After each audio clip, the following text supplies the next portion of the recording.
Feel the neon pulse of the city as we navigate the high-stakes world of modern life and digital dreams. This is where high-tech visuals meet raw, ancient emotions in a burst of cinematic light. Click subscribe now and keep your finger on the pulse. I didn't scream. I didn't fall apart. I just stood there at the graveside in my black dress, holding a single white lily, watching them lower my daughter into the ground. And I felt nothing. Not because I didn't love her. God knows I loved Claire more than my own breath. But because somewhere deep in my chest, something had already gone cold the moment her husband told me she died alone in their house while he was out of town for work. 31 years old. No history of heart problems. No warnings. No goodbye. The funeral was on a Thursday. By Saturday morning, I was back home in my kitchen in Columbus, Ohio, sitting at the table with a cup of coffee that had gone cold 2 hours ago, staring at the wall. My son-in-law, I'll call him Marcus, had already flown back to Phoenix by Friday night. He said he needed to process in his own space. He didn't ask if I needed anything. He didn't look at me when he shook my hand goodbye. That was the first thing that sat wrong with me. I've lived 64 years on this earth. I raised 2 children by myself after my husband passed. I worked as a paralegal for 22 years, reading contracts, depositions, police reports, statements. I know what a lie looks like when it's wearing a suit and shaking your hand at your daughter's funeral, but I told myself to be fair. People grieve differently. Maybe Marcus was broken and just didn't know how to show it. Claire had loved him. She chose him. 6 years of marriage, and as far as I knew, they were happy. Though in the last 8 or 9 months, Claire had seemed quieter on her Sunday phone calls. I'd asked her about it once. She said she was just tired from work. I let it go. That is something I will carry for the rest of my life. 4 days after the funeral, my phone rang. I didn't recognize the number, but I picked up. The woman on the other end introduced herself as Patrice. She said she was the leasing manager at the storage facility about 40 minutes outside Phoenix where Claire and Marcus had rented a unit for several years. She'd seen the obituary online. Claire had listed the storage unit under her own name, and their emergency contact information included mine. Patrice said, "I don't know if this is the right time, and I'm so sorry for your loss. But there's something in your daughter's unit I think you really need to see." She left specific instructions. A handwritten note taped to the inside of the unit door that said if anything ever happened to her, I was to contact you directly. Not her husband. You. I remember the feeling of the phone pressed against my ear. The kitchen suddenly very quiet. "Don't tell your son-in-law I called," she said. I booked a flight to Phoenix the next morning. I didn't tell Marcus I was coming. The storage facility was one of those long, low-ceilinged places off a desert highway. Rows and rows of orange roll-up doors baking in the Arizona sun. Patrice met me at the front office, a small woman in her 50s with kind eyes and a lanyard around her neck. She shook my hand with both of hers and said she was sorry again. Then she walked me to Unit 114. The note was exactly where she said it would be, taped to the inside of the door in Claire's handwriting, that loopy cursive she'd had since middle school, the kind you don't forget. It said, "Mom, if you're reading this, then I was right to be scared. Everything you need is in the blue bin on the left. I love you. Don't go to Marcus first. Please go to someone you trust who knows the law." My legs went weak. I sat down right there on the concrete floor of that storage unit.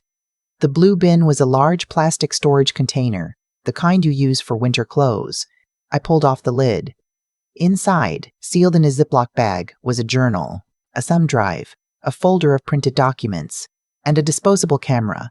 The old kind, the kind you have to get developed. Claire had been building a case. I took everything. I thanked Patrice. I drove directly to the home of an old colleague of mine, a retired attorney named Gerald who I had worked alongside for 11 years before he left the firm. I trusted him with my life. We sat at his dining room table for 4 hours that afternoon. Gerald read while I held the journal. "I need to tell you what we found, because this is the part that changed everything I thought I knew about the last year of my daughter's life." Claire had discovered, approximately 10 months before she died, that Marcus had been systematically draining money from the company where he worked as a senior financial officer, a mid-sized logistics firm headquartered in Scottsdale. He'd been doing it for nearly 3 years. routing funds through a series of shell accounts he'd set up under variations of his middle name. According to Claire's notes, the total was somewhere in the range of $400,000. She hadn't confronted him immediately. Instead, and this is what told me my daughter was smarter and braver than I ever fully understood, she began quietly documenting. She photographed bank statements she found on his laptop while he slept. She noted dates, amounts, account numbers. She wrote everything in the journal with timestamps. Then she found out about the debt. Marcus hadn't just been stealing to live well. He borrowed heavily from someone outside the company. A private lender, the kind who doesn't give you a business card. Claire had found a series of text messages on an old phone he'd left in a jacket pocket. The lender was demanding repayment. The messages were not polite. One of them said in plain language that if Marcus didn't have the full amount by a specific date, the consequences would extend to his family. That date, according to Claire's journal, was 3 weeks before she died. I put the journal down. Gerald looked at me across the table. Neither of us said anything for a moment. Then I opened the folder of printed documents. Claire had printed out their joint life insurance policy. She had highlighted the beneficiary line, Marcus for $750,000, and in the margin, in red pen, she had written one word, why? They had only updated the policy 8 months before her death. Before that, I was the beneficiary. Claire had not asked to change it. According to the note she clipped to the printout, she'd only discovered the change when she found the updated documents filed in the back of his home office closet. She'd gone to see an attorney herself, a small family law firm in Tempe. Gerald found the business card tucked into the folder. She had been in the process of gathering enough to go to the police. She was scared to move too fast because she didn't know how far Marcus's connection to this lender went, and she was afraid of what might happen if Marcus found out she knew before she had protection in place. She ran out of time. Gerald said we needed to be careful about how we moved forward. He reminded me that everything in the bin was powerful, but not yet evidence in a legal sense. It was Claire's private documentation, and without a formal investigation, Marcus could claim anything. What we needed was to get this to law enforcement in the right way, with the right support. That night, back in my hotel room, I couldn't sleep. I lay on top of the covers with the journal on my chest, reading it again. Claire had written about her fear plainly and without self-pity. She'd written about how she still loved Marcus on some level, and didn't want to believe what she was seeing. She'd written about calling me on Sundays and not being able to say any of it because she didn't want to scare me. She wrote, "Mom doesn't need another thing to worry about. I'll handle it. I just need a little more time." I cried then, the kind of crying that doesn't make much noise, just tears running sideways across her face into the pillow because you can't sit up. I cried for the little girl who used to fall asleep in my arms during thunderstorms. I cried for the woman she had become, careful and methodical and so much braver than she knew. And I cried because she had run out of time, and I hadn't been there, and I would spend the rest of my life asking myself if there was a single Sunday phone call where I should have pushed harder, listened closer, gotten on a plane instead of waiting. But grief, I have learned, has to wait when there's work to do. The next morning, Gerald connected me with a contact he had, a detective named Rivera who worked financial crimes and had a relationship with the homicide unit. We met in person. I brought everything from the blue bin, and Gerald sat beside me as I walked Detective Rivera through all of it. Rivera didn't dismiss me. He asked careful questions. He asked how Claire had died. The official cause was cardiac arrest, which had struck everyone as sudden but not initially suspicious, because there had been a documented episode of an irregular heartbeat years before, in her late 20s. It had been minor then, treated and managed. Marcus had been the one to call 911. He said he had come home from a late dinner with colleagues to find her unresponsive. When Rivera heard the word colleagues, he wrote something down. Gerald and I gave him everything. Rivera said he would need to work through proper channels, that we should not contact Marcus, and that we should not tell anyone else what we'd found until he gave us the word. I agreed. I went back to my hotel. I waited. Here is something nobody tells you about waiting during something like this. It is its own kind of violence. You sit in a room and you know something, and you cannot say it, and every hour feels like a physical weight on your sternum. I called my son back in Columbus twice that week just to hear a voice. I didn't tell him what was happening. I told him I was tapping a few extra days to sort through some of Claire's things. On day 6, Rivera called me. The autopsy had been inconclusive the first time, as they often are when the initial assumption is natural causes, but a secondary toxicology screening, which Rivera had requested as part of the financial investigation opening, had come back with elevated levels of a substance that should not have been present.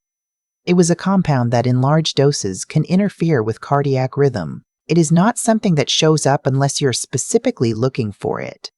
They looked for it because of Claire's notes, because of that blue bin, because my daughter, who was 31 years old and terrified and running out of time, had been careful enough to leave a trail. Marcus was brought in for questioning the following Tuesday. I was not there. Gerald called me when it happened. The financial fraud case against Marcus was already building from the company side. Apparently, the firm had launched its own internal audit after a discrepancy was flagged by a new accountant who had joined in the fall. They had not yet connected it to Marcus publicly, but Rivera's team moved in before the company's internal investigation could compromise the evidence chain. The lender was also located. He was a person with an existing record. He cooperated eventually in exchange for considerations on his own situation. He confirmed that Marcus had owed a significant sum, and that Marcus had communicated to him, in their last meeting, that he expected to come into money soon, and that the issue would be resolved. That meeting took place 2 weeks before Claire died. Marcus was charged. The list was long: financial fraud, misappropriation, and the charge that made my hand shake when Gerald read it to me over the phone: second-degree murder. The prosecution is arguing premeditation based on the insurance policy change, the debt timeline, and the toxicology results. The case is ongoing. I will be in that courtroom for every single day of that trial. I want to tell you something before I finish, and I want you to hear it the way I mean it. I am not sharing this story for sympathy. I have lived long enough to know that sympathy doesn't do much beyond making the person offering it feel better. I'm sharing it because somewhere right now there is a daughter like Claire, who is quietly keeping notes in a journal, who is scared and not ready to say it out loud, who is waiting until she has enough, until she's more sure, until the time is right. The time is now. Please, tell someone. Call someone. Leave something behind that points the way, yes. But do not wait to use it yourself. Do not be more afraid of disrupting your life than of losing it. Claire was methodical and brilliant, and she was wrong about one thing. She thought she had more time than she did. I found the storage unit. I found the blue bin. I found every careful, heartbreaking page of that journal. And I will make sure that the last 10 months of my daughter's life were not spent in silence for nothing.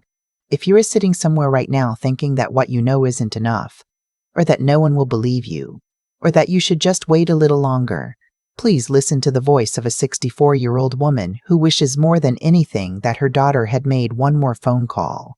Don't wait. Make the call. I don't care what time it is. Because I would give everything, every year I have left, to have gotten that call from Claire instead of the one I got from Patrice. I have thought a lot about the word later since Claire died. Later I'll say something. Later I'll ask again. Later I'll get on a plane. Later has a way of becoming never before you realize the door has already closed. What I know now, and what I want to leave you with, is that the choices we make quietly, over time, without drama, without announcement, are the ones that define everything in the end.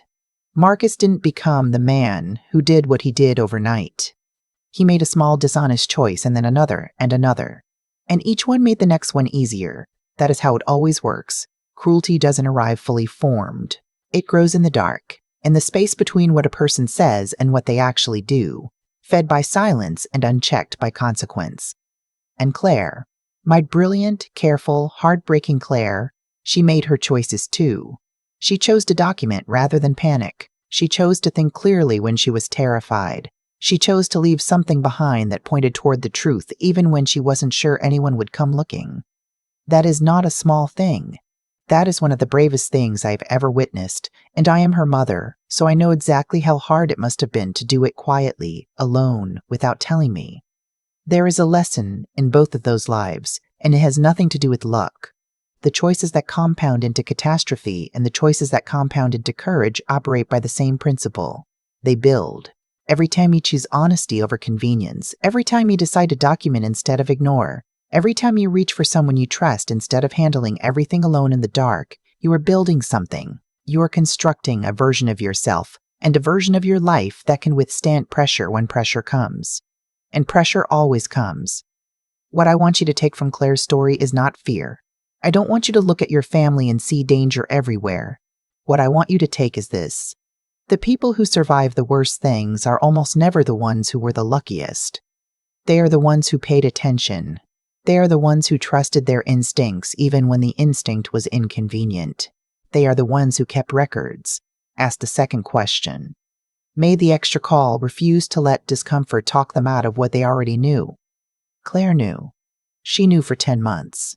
And she was working toward doing something about it, methodically, intelligently, with more discipline than most people could manage while living inside that kind of fear. She simply ran out of time before she had what she believed was enough. So I am asking you, as someone who has now sat on both sides of that equation, as the mother who didn't know, and as the woman who found the blue bin, please do not wait until you have enough. Enough rarely arrives on schedule. Say the thing now. Make the call tonight. Tell the person you trust before you have the whole picture, because the whole picture sometimes only becomes visible after it's too late to act on it. Intelligence without courage goes nowhere. Courage without honesty collapses on itself. And both of them, without the willingness to act, are just qualities a person carries quietly to their grave. Claire deserved more time. She deserved to be sitting across from me at that kitchen table in Columbus, drinking coffee that actually stayed warm. Since I can't give her that, the least I can do is make sure her story reaches someone who still has time left to use it.